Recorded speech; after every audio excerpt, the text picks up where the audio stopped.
स्वयंपाकघरात कोथिंबिरीचा उपयोग होणार नाही असा एकही दिवस सापडणार नाही. अशा कोथिंबिरीचे औषधी गुणही बरेच आहेत. कोथिंबीर शरीराचा दाह शमवणारी तसेच तृष्णाशामक आहे.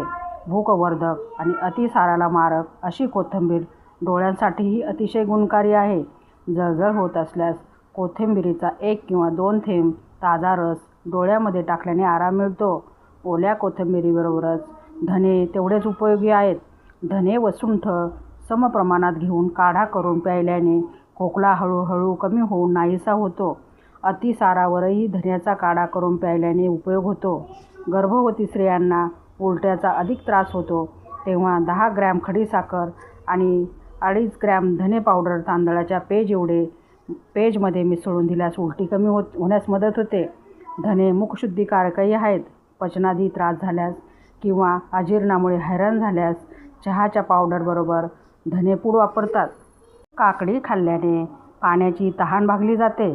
काकडीत 90% इतकं जास्त पाणी असते. काकडीच्या सेवनामुळे शरीरातील विषारी द्रव बाहेर पडून शरीर शुद्धी होते. मुतखड्यावरही काकडी गुणकारी आहे. काकडी किसून चेहऱ्याला लावल्यास सूर्याच्या अतिनील किरणामुळे चेहऱ्यावर आलेला काळसरपणा जातो.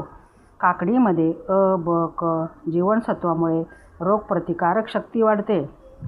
काकडीचा अन्नपचनालाही मोठा उपयोग होतो. वजन कमी करायचं असल्यास जास्तीत जास्त काकडी खाण्यावर भर द्यावा. यामुळे पोट भरतं आणि वजनही वाढत नाही. डोळ्याची आग, लाली किंवा चुरचुरलेपणावरही काकडी गुणकारी आहे.